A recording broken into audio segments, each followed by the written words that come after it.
First off, I just want to say that I really like Sonic's idle before he starts a level. I think that's a pretty nice touch. And I also like how colorful the environments are. I mean, it's called Sonic Colors for a reason.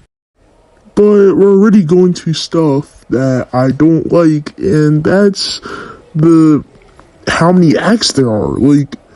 There are 6 acts for each zone. And it's pretty obvious that they split them into tiny, parts, because, you can see that they were going for longer stages like Sonic Unleashed. But unlike that game, these stages are a lot shorter because they split the stages into halves. Look at Act 1 of Tropical Resort. Okay, now look at Act 6 of Tropical Resort. You see the problem? Yeah, I see it too. Because the stages start falling off after Act 2. You can obviously see that in the level design. But Tropical Resort, for the opening for the first level of the game, this zone is pretty good. I actually really like how you use the Wisp in this zone, and I really like the Wisp, the Laser Wisp, and yeah, I just like all the Wisps in general. None of them are really bad. I mean, I guess except for the Cube Wisp, I don't really like that one. But one of the problems with colors is the ratio between, 3D gameplay and 2D gameplay, and you've probably heard of this complaint before, but it's just really not good in this game.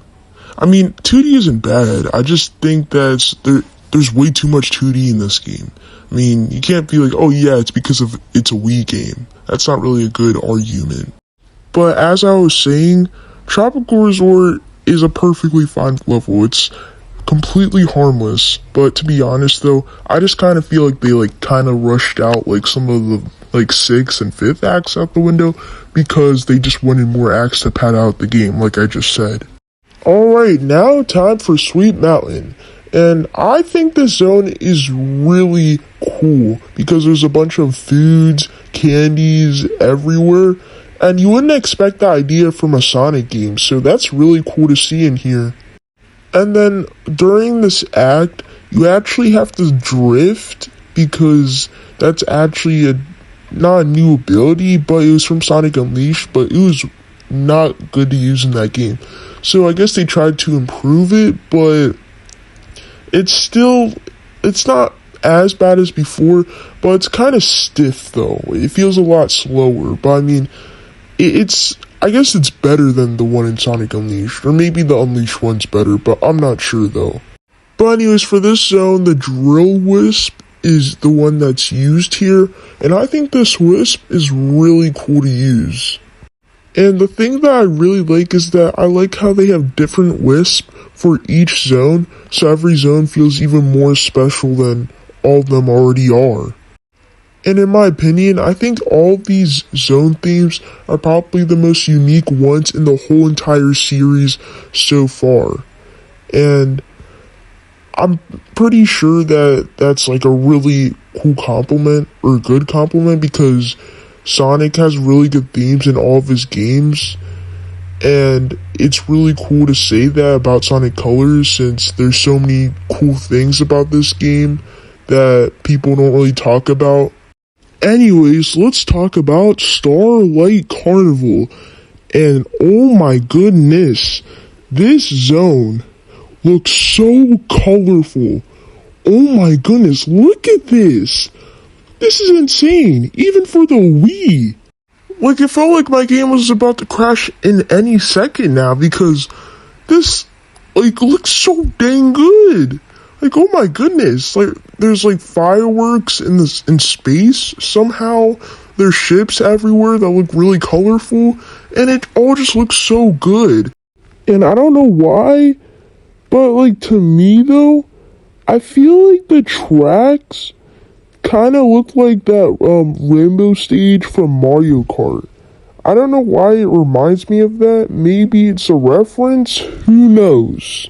I mean, my eyes started hurting when I was playing the stage. That's how colorful it is. And we don't talk about Sonic Colors Ultimate though, but we'll get to that later, don't worry. And also the wisp that you use in this zone is the Cube Wisp. And to be honest though, this is probably my least favorite of all the wisp in this game. It's really slow and it's not that fun to use. But other than that wisp, I think every other wisp is pretty good in general. Anyways, back to the level, and you go into like this base thing. I don't know what this really is, but I mean, it's not as colorful as the outside though, but it is really cool to see it.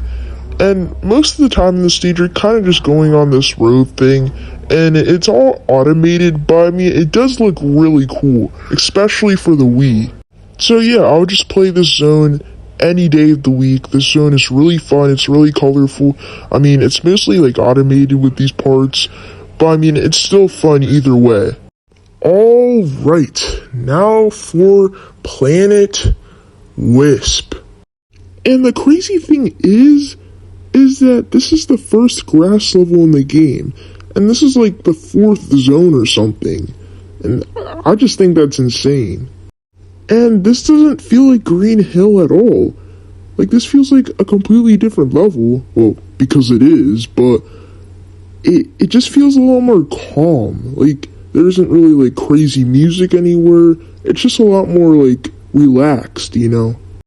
Like, this level kind of reminds me of that one jungle level from Mario, but it also has this factory part in it too, to make it feel even more special than it already is. And now we are going to talk about the Spike Wisp. And this wisp is actually pretty fun to use.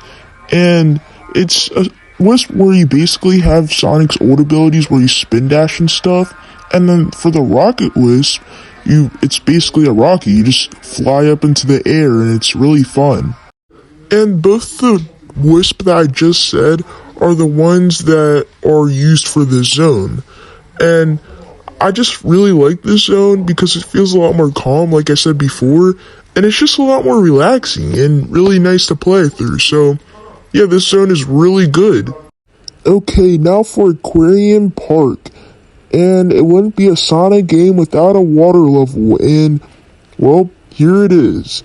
And I don't think there's a water level in Sonic Unleashed or Sonic 06, so I mean, I think this is technically the first boosting game where there's like water, and Sonic 06 wasn't a boosting game. I just wanted to point that out.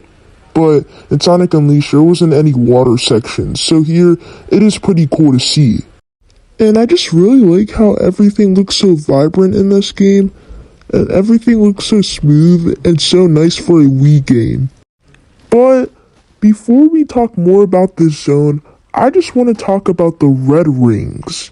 And this was the first Sonic game to ever have them, and to be honest, they're pretty fun to collect in this game. Like, to be honest, like, I think the reason they have Wisp in this game in the first place is because of the red rings. Because, well, you use the Wisp to find these red rings most of the time, and it's really fun. But back to the zone, though, I do think the zone can get a little annoying with the underwater parts, but it still can be fun either way. But it's definitely not my favorite zone, definitely not. But I mean, it's still a good zone either way. And you also use the Drill Wisp just like you did in Sweet Mountain Zone. And you can actually use it underwater, and I feel like it's a lot more fun underwater. I mean, it still has the same applications, but it's still good to use because, like I said in Sweet Mountain, it's still fun to use. And there's also the Laser Wisp. And just in case I didn't mention it in Tropical Resort, I think this one is probably one of my favorite wisps, and yeah, it's fun to use, and I don't think this one brings any new ones unless I just forgot. But anyways, let's talk about Asteroid Coaster. This level is so much fun. This is one of the best zones in the whole entire game, no questions. I like how difficult it is, I like how it looks. Just everything about it. it's just so much fun. Like, you literally ride on roller coasters. I mean, it's in the title, so it makes sense. But it's just so cool to see. And, like, you go everywhere in this. Like, there's basically, you go inside, like, a cave in here. There's this newest pier. I forgot what it was called, but you, like, eat the objects and stuff, and it's so crazy. I mean, I wouldn't say this whole entire zone is really that fun, because, I mean, like I said, for the whole game, like, the 6th and 5th act just feels like more padding, like I said before, because there wasn't supposed to be this many acts, so they just had to, like, make more, like, levels, I guess, that are shorter and stuff. But, I mean, the first few acts are still fun, and this zone looks really good. Like, all the zones in this game look really good. They're all really fun in their own way, and it's really nice to see. To be honest, I don't even know how Sonic can even breathe in space, though. But, I mean, it's just a video game. Who knows? So, there's these boost launcher things that, like, when you go on them, you start pressing, like, spamming the A button, and it helps you, like, do tricks and stuff, and it's really easy to do, but I mean, it's still cool. I do like it better than the other method in Sonic Unleashed, where you had to press, like, a bunch of random buttons, and it was a lot more complicated there than here, so I'd rather have a more simple and just more easier way to do it, but I think Sonic Generations does it better. But, I mean, it came out like a year later, and this was like a different part of Sonic Team making this game. Now we are gonna talk about Terminal Velocity.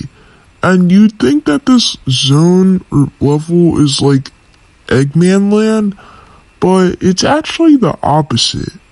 Because this whole, like, time, you're basically just quick-stepping, and you're not even doing any, like, actual, like, part of a level, and it's really boring, and I'm surprised that this is the climax of the game and stuff, and yeah, it's pretty a boring level if I'm being honest. I mean, the background looks nice and stuff, but the gameplay is the most important thing about, well, when I play games, obviously. So it was kind of disappointing to see that, because, like, the levels in this game were really fun, and there's a lot more secrets, and you can do more with the Wisp and stuff. Like, imagine if we had an Eggman Land that wasn't like Sonic Unleashed, but, like, you used, like, the Wisp in Eggman Land, like, all the Wisps that you use all through the game. That would have been so cool to see. But, I mean, instead, it's just kind of a quick step, and yeah, just a quick step part, and it's not really that fun. So yeah, that's all I really have to say about this level. It's not like bad or like the worst or anything. Well, actually I would say it's the worst and the weakest level in the game, because it's not really that fun. But yeah, that's all what I have to say about this zone. So yeah, now let's just go to the final battle. Okay, so the first thing I want to say is that there is no supersonic fight, because I actually don't really know the reason why, because the DS version had a supersonic fight. So I do think it was kind of weird. Maybe they were rushing or something. I don't know, but this is the final boss that we actually have here. There's no supersonic final boss. There's no secret final boss. This is just the fight. And it would have been cool to see a supersonic final fight, because you can literally unlock supersonic as a character, well, as, like, you collect all the Chaos Emeralds.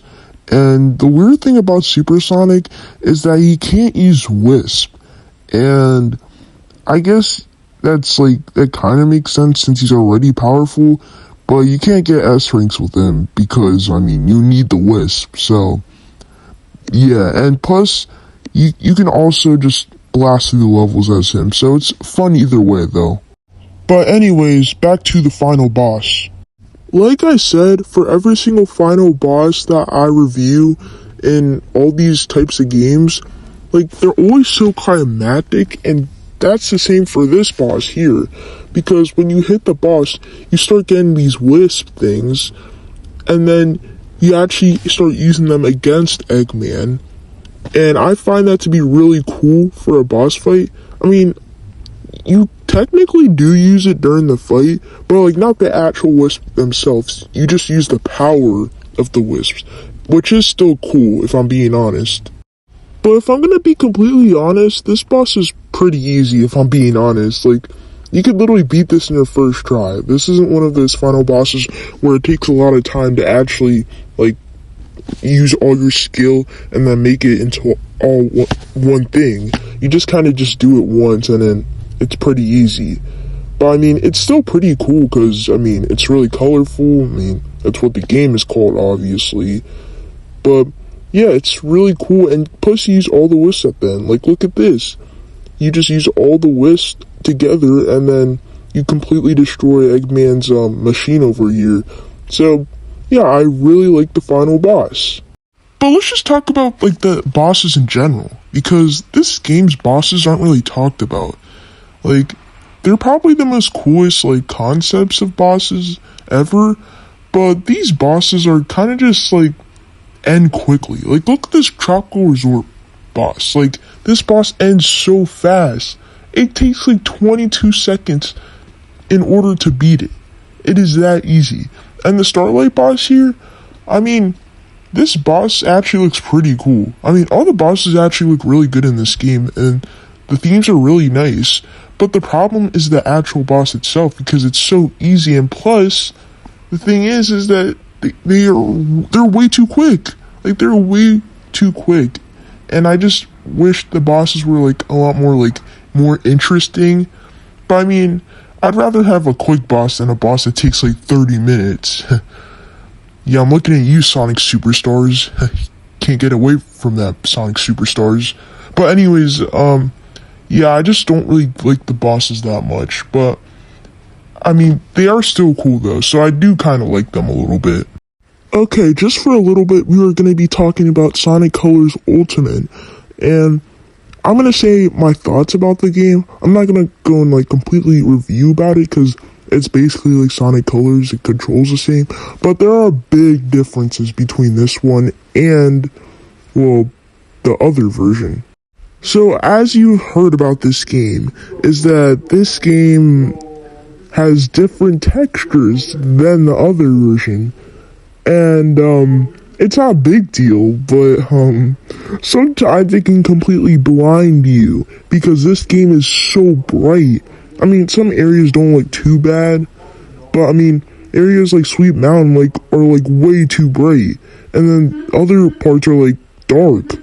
I mean, I'd rather have a dark area than an area that's so bright that you can literally go blind by looking at it, but it is kind of annoying, and I also don't like how in this game, like, there's a bunch of bugs, vision bugs, and like all of that. And yeah, there is a new wisp. I actually forgot what it was called, because this game is just like, it just kind of feels like Sega's just trying to get a bunch of money out of this, but they just fail miserably. And there's just a lot more bugs, but if I'm gonna be completely honest, this remaster is not really all that bad. I feel like some people are over-exaggerating a little bit, but I mean, I can see why people don't really like this that much. But that's the end of this video. Please like and subscribe, and have a good day. Bye!